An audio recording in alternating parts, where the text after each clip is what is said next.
Hello again, guys. This is the Lyman Case Trim Express. I put about 1,000 cases to it, I think, maybe 1,200. And the bearing inside that shaft right there, it's just a little brass. I think it's brass or silicone, I don't know, some kind of, but it's just a sleeve, right? Acting as a bearing, but it wore out in about 1,000, 1,200 cases, something like that.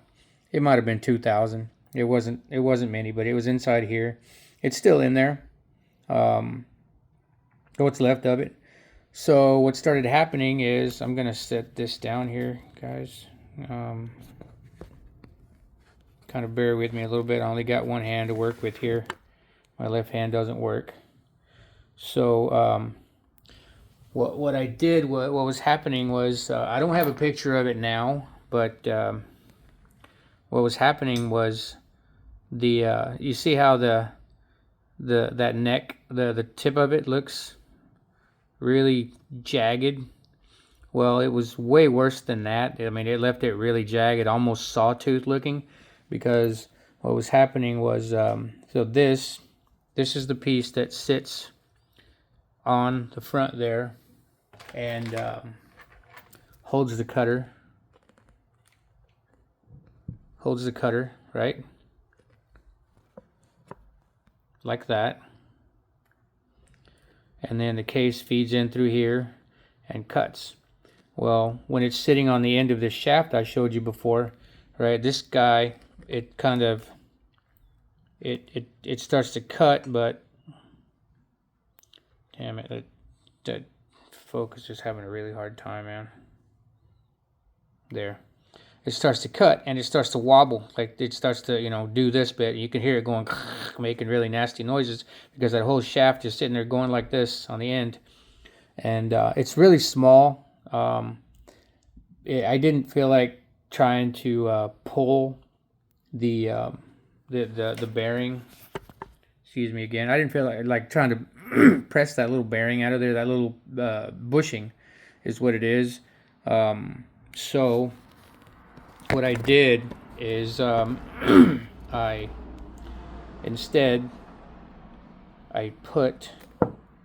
found an O-ring. Come on, you.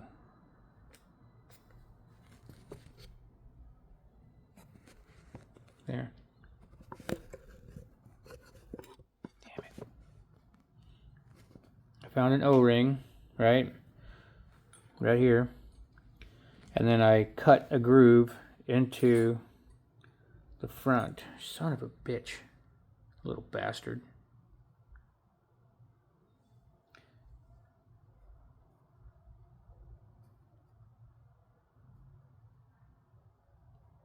Let's see if I can lock that. Lock the exposure. See if that'll stop it from trying to move. So I put it in the lathe, and I know not everybody has a lathe. I'm lucky enough to have a lathe and a mill, that I converted to CNC and all that crap. So I just took, this is the front. This guy is actually going to sit inside of this tube, right? This tube goes back and forth to adjust your cutting length. And so what I did is I cut a groove in here. I'll tell you what size it is.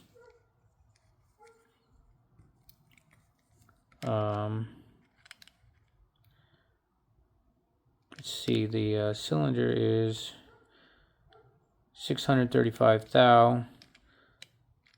The bottom of the groove is 479. I think I was shooting for 480 thou, and I missed it by about half a thou, a couple of tenths. But I cut the groove deep enough that when this O-ring is sitting in here, it acts as like a dynamic little bushing or a bearing that sits inside of this guy.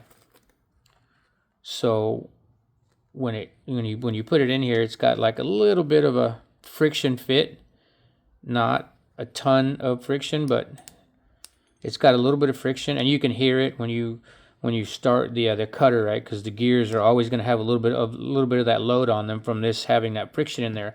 But what that does is it holds the front end of this and the cutter. Come on, you little bastard.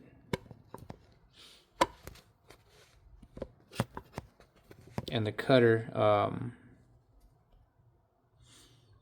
it holds it stationary, the front, so it can't wobble and move and give you that shitty cut. The next problem I was having was on the front of the motor, it has this little washer, and it sits behind here. That sits like that. And I was having some chattering problems from this guy starting to heat up from the pressure. And I think I'm going on like 7 or 8,000, somewhere between 7 and 10,000 cases trimmed with this same O-ring in it, and it hasn't needed to be replaced yet. I just spray a little bit of WD-40 kind of into the back of there, and that keeps it lubricated. And that's when it started to chatter, and it was this washer from the pressure. It was starting to transfer some brass and stuff, onto from this guy, and from the aluminum housing of the gearbox. So I'm replacing that little. It's technically a thrust washer is what it is, because that's its job, is to take the thrust from when you're pushing in like this with the case. And I'm going to replace it with this guy. This is a 6 millimeter. It's a 6 millimeter shaft that goes into here, that's coming out of that gearbox. And I'm going to replace it with this thrust bearing instead of that thrust bearing. And it's 6 by, let me see here. It is metric. I think it's 6 by 14 by 5 millimeter is the spec, but it's 4.75. So what I had, it's 4.75 millimeters thick this way.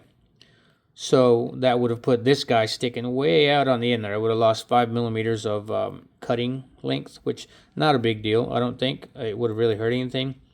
But what I did is this is 0.75 millimeter. This is 4.75. So what was left to cut was 4 millimeters to make up the difference for this guy living back here now, right? So this wouldn't be sticking out too far this way and eating up that adjustment. So I took 3 millimeters out. So I'm losing 1 millimeter of adjustment of travel, this way, because this thing is actually moving out farther into this. But 1 millimeter is not going to make or break this deal at all. So now I'm going to have, you're not going to be able to see this. It's going to be slightly off camera, and I'll bet you this damn shaft, oh yeah, it is. Okay. Let me pause you for a sec. Okay. So now it's going to look like this. So now I've got a little thrust bearing up here on the front, the rubber one, acting as like a thrust bearing, kind of, sort of. Actually, it wouldn't be a thrust bearing. I don't know what the hell you would call that, but that's keeping the front end of this from wobbling up and down like this when it's trying to cut and leaving that jagged edge. And now this guy is taking the place of that old thrust washer with an actual thrust washer. So that's going to take the load that I'm pushing this way into the gear off of this thing. And like I said, I've probably got somewhere between 7 and 10,000 cases cut with this O-ring. And it was releasing a little bit of black material at, the first maybe 500 or 600, and then it just quit releasing that material. And from the O-ring, it's because they're old O-rings, and they're kind of falling apart. And if you look inside there, you can see a little bit of a discoloration in there. But there is no wear and there's no groove inside there. It's just a little bit of black material. You see the ring where it's been riding at the cutting length that I've been cutting my 223 cases at. So it doesn't, it shouldn't eat into that chrome lining. That chrome lining it's pretty damn hard. So I just wanted to share that with you guys because if you bought this, I know you guys are having that same problem. Like I said, I think I went maybe 1,500, 2,000 rounds, and then it started doing that jaggedy, that rattling, and leaving really jagged cuts on the front end of that. And after I did, after I did this mod, I get those, nice and flat, perfect, just the way they should be. So the only thing left is to chamfer those if you want to chamfer them, of course. But for those of you who don't have a who don't have a lathe, you could do this mod with a drill and a Dremel. You could use a. Let me see if I can set this damn thing back down again. You little bastard. You could use a 6mm, because this is a 6mm shaft on here. You could use a 6mm shaft in here, and then you use the set screw to hold it in there. And then, or if you can find a 6mm drill rod or something like that, or you can sacrifice a drill bit, and you can use the bare end of the drill bit in here, and then put the other end in your drill, and then make sure it spins, parallel, at least somewhat parallel, and then you could use your Dremel and a little grinding wheel or a cutting wheel to cut that groove into there a little bit at a time. And if you just take your time and do that slowly and carefully and with some patience, you can cut that groove in there for an O-ring. And let me see if I can pull this guy off of here. And the good thing about this is when and if this O-ring wears out, I just put another O-ring in it and it's good to go again. And if you do this mod and it's got a little bit too much tension, when you stick it in here, drill your groove just a little bit deeper, but you got to sneak up on it, because once you go too far, you're kind of screwed. You can't put material back in. You're gonna have to make another one of these to hold this guy once you go too deep or whatever. Here, let me see real quick if I can find. Where the fuck? You gotta be fucking kidding me. What kind of fucking horse shit? You motherfucker. Bastard. Ah, man. Where the hell is it? Well, I can't find the rest of my O-rings to give you guys a size on this O-ring. Let me give you a roundabout. It's somewhere in the neighborhood of 17.5 OD, but I know this is a fraction. It's a standard size O-ring. It's not a metric O-ring. I'm getting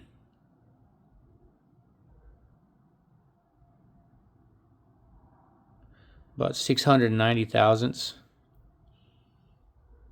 I don't know what that is in fractions.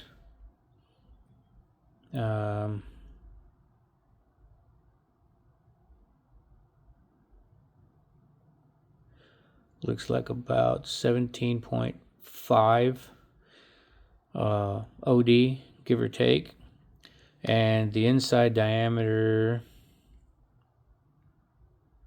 this is a roundabout, guys, because you can use any O-ring that you want and have the right amount of stretch on it, and you'll be good to go. And it's 12.5 ID, 12.6. It's like 4.960, give or take. Or 4, not 4.9.